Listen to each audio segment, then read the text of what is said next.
There are some markets, so in California, there's credits that you can trade, so you can get a little bit better sense of that.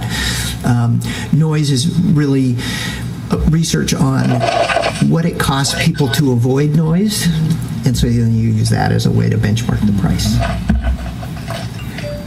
So we got to come up with new standards. So then we shifted, seeing justify the expense. Yes. By many in 1 year, by fewer. Capture the value of innovation. All right, yeah, move it forward a bit. All right. How do we... Okay, he's still talking about that. Move it up. Go along, because you're buying a more expensive... Keep it going. 22, our proposal is to have... Okay, wait. Oh, that... no, wait a minute. Okay, maybe we're wrong here, because... They're saying they're going to, okay, maybe we're wrong. They're not going to put this in the tax package according to this, right? Oh, no, that's 70 buses. Right. They're talking about 700 buses. So the first 70 are going to be funded by HB 217. Right. Okay, and so the other 600 will be financed by you, in other words. In 20 and 20. So 10 buses in FY19, we would order 10 in the subsequent year, then 20 and 20. And the funding for the 60 buses would be House Bill 2017 resources, and the other 10 would be federally funded. Well, that's not a good assumption with federal money right now, because it's not... right. It's not... That money's not coming through. Right. That's he's lying. It's not... That's right. It's all held up there. So with that as our base, as a proposal, we did a cost analysis, a financial plan, essentially, for how we could accomplish this. Okay. So well, here in the red circle there, you see the 10, 10, 20, 20. So those are the buses. This is good. And then over on the right is the cost of that strategy in the first 5 years. And all right. It's good. It's good. So he wants $10 million a year out of the HB 217. Now I want to know what about this? By the way, what about this? $10 million is a drop in the bucket of how much money they're getting from 2017. Yeah, the state says it's 70. Trimet says it's 30. So we'll never really know. Okay. Yeah, well, put it this way: we do know that they're getting, quote, a fee of $4 or $5 million to distribute the 10% that they have to give to the rest of the state. Trimet, no, that's Trimet's getting a piece of. Oh, Trimet's going to have some pass-through funds, I know, but that's just for just for this area here. I'm not sure. I'm sure there's an administrative fee. Of course, there always is. The management. We already discussed that in the last board meeting that everyone else who gets. Trimet gets 90% of the 2017 revenue. Taking the other 10%, they must distribute among the rest of the state and other transit related. Right. But they take out of that a fee of $4 to $5 million. Yeah, that's right. For managers. The diesel bus base, our already baked in expectation about the cost of diesel bus replacement and growth, and just looking at the difference between that strategy and an electric bus strategy. So what we proposed to the House Bill 2017 Advisory Committee was that we ask that resource, the new resource, to pay for the difference, not the whole cost of our bus replacement program, our pre-existing bus replacement program. So the incremental, sorry, Lori. Yeah. Does these grants, electric bus grants, mean that they're at no cost to us? We have a match, but it's fairly minimal. Yes, fairly minimal. So you can see there that the all right, you can see that they're planning $50 million out of HB 217 and the so-called federal money, which is highly suspicious. But that leaves 124, 205, and 172, which is approximately 500, a little over 500 million, which we were just saying that they don't have money for, which would be part of their. I bet you it's got to be part of their net cost their bond. Now let's move it forward. Let's see. Does it mean that they're at no cost to us? We have a match, but it's Okay, we already heard that. Your cost estimates for the 2024 to 2040, are they based on what we currently know as the cost? It doesn't take into consideration reduction in cost in the vehicles? No, these costs assume that technology is getting better and that that battery electric, the inflation-adjusted battery electric bus is getting cheaper. Of course, inflation starts to eat into that innovation saving over time. So wait until the next Great Depression hits, and it's going to come, folks. Okay, the higher that stock market goes, the worse it's going to be too. I was looking at the assumptions that went into the costing. yes. Yeah, come on. Yes. So to accelerate the timetable would mean having to look at potentially retiring existing fleet before their quote-unquote full lifetime. Yeah.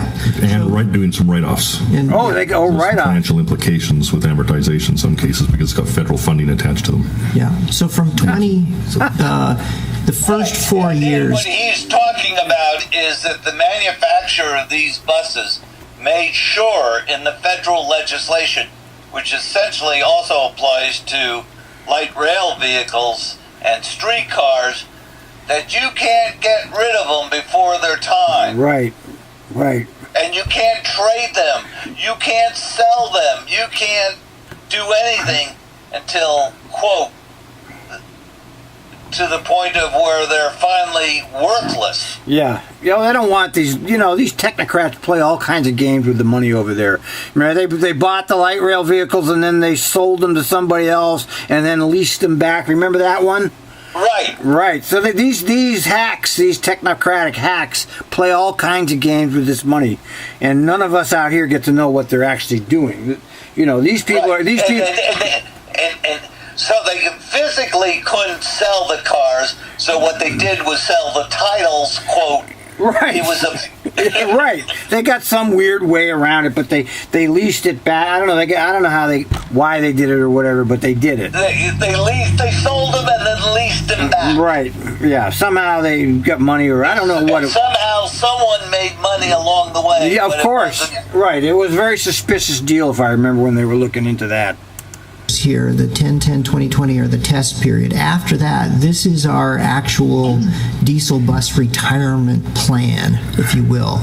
So the rest of the numbers are driven by the normal attrition and replacement of our diesel buses. So in essence, after 10 years, the plan is to replace the fleet, but not retire them early in doing so. No expectation of retiring any buses early in this strategy. At this point, thank you. Yeah. Okay. Yeah. I have a question too. Like you just said. Do these costs take into account the infrastructure, the charging? Yes. So these costs also include charging infrastructure. And do they include the reduced maintenance costs? Yes, they do. Yeah, and as you see down here at the bottom, where the numbers start to go negative, this means that battery electric buses are actually costing less in 2039 and 2040 than the equivalent diesel bus. And the reason for that is because of the fuel and maintenance savings that we expect to get from the battery electric buses. To the planning assumptions that Director Simmons and Bernie were talking about, this is really important.